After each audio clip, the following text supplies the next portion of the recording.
بارک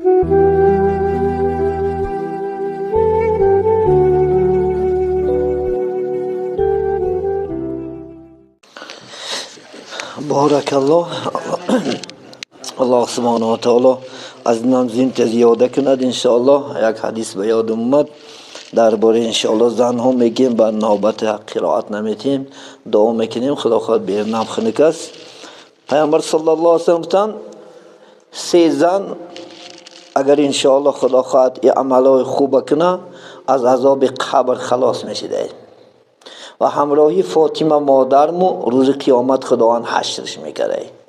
یکیش انشاءالله خدا خواهد کدام زنی که در وقتی تنگ دستی شوهرش طلاق طلب نکنه، اینه که شوهرش کم بغله بیچاره لیکن حرکت داره غیرت داره از جدی تنگ دستی اگر خدا خواهد شوهرش چی انشاءالله طلاق طلب نکنه گویا که من سر نده. دویم خدا خواهد از بد اخلاقی شوهرش انشاءالله طاقت کنه صبر کنه انشاءالله درجه حضرت ایوب علیه السلام انشاءالله درجهش الله میداده. چونکی بعضی جوانای خدا خواهد بچهای بد اخلاق آمده است فقط حقارت فقط میزد است فقط غربت لیکن این حیات شیرین نمیشود. همطور رسمی جنگ کنی هم عمر میگذرد غربت هم کنی عمر میگذرد نیکی در خوبی شیرینی انشاءالله خدا خواهد عمرت هم دراز میشود خدا خواهد. همین حضرت سینا رحمت الله علیه که اگر دو چیز نباشه آدم یکیش غم یکیش چنگ یعنی غم چیکار میکنه آخر انشاءالله خدا خواهد هر روز نتیجه فشاری خون میشه دردی دل میشه انشاءالله خدا خواهد یا سر سفید میشود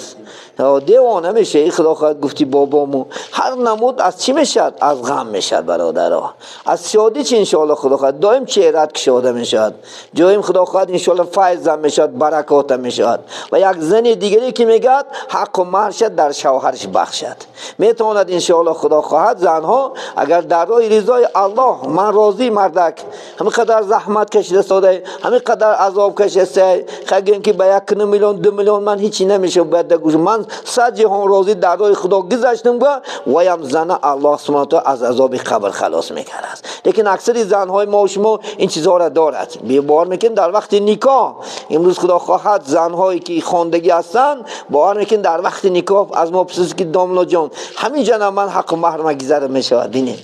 تا چی اندازه که این مرد بس این خدا خواهد میپایم منه در عهدهش میگیرد خدا خواهد باوریش است که مرد خدا خواهد انشاءالله هرگز و آزار نمیتید هرگز باور میکنین حتی اگر حق و مرش نتین حق داره خدا خواهد شما که جگه خوبی نکردنه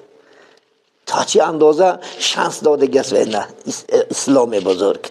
برای این احتیاط کنیم همه خدا خواهد صحبت کنیم صحبت بسیار از خدا خواهد انشاءالله در اینجا صحبت با پایان میرسونیم نوبت خدا خواهد به یک قرائت میتیم خدا خواهد